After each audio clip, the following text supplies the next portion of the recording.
সরকারের জায়গা সরকারে পাইতো, সরকারের জায়গা ওনারা আসিল অবৈধভাবে, ওনারা স্বেচ্ছায় ওনারা গেছে কি যাওয়ার আগে পরে কিন্তু ওনারা শাটার লাগাইয়া রাতের আধারে গাছটি কাটিয়ে লিছে। আমরা কালকে সন্ধ্যা পর্যন্ত দেখছি গাছ আসছিল, সব কিছু আসিল, কিন্তু আমরা সকাল বুড়ে আইসা দেখি গাছ নাই, নৌকা দিয়ে গাছ লইয়া গেছে কি জরুরি না মিলে।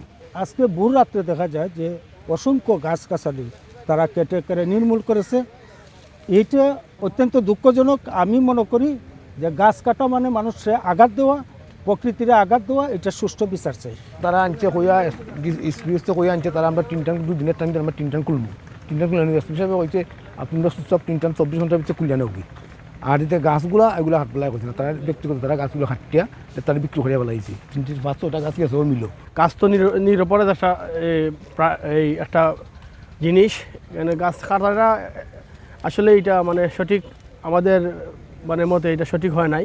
গাছটা মানে কেটে ফেলার কারণে এলাকাবাসী প্রতিক্রিয়াটা খুবই মানে সবাই অসন্তুষ্ট প্রকাশ করছে আর কি। দখলদারদের উচ্ছেদ করার জন্য আজকে উচ্ছেদ কার্যক্রম পরিচালনা করেছি। তো আমরা খবর পেয়েছি যে এখান থেকে ওনারা অবৈধভাবে গাছ অপসারণ করেছেন, যেটা ওনাদের কোনো অধিকার নেই এখান থেকে সরকারি জায়গা থেকে গাছ অপসারণ করার।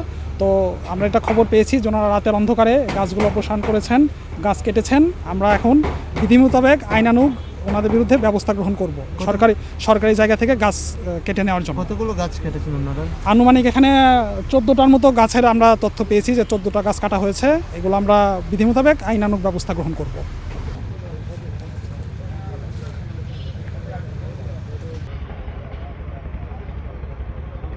ভাই আস্তে আস্তে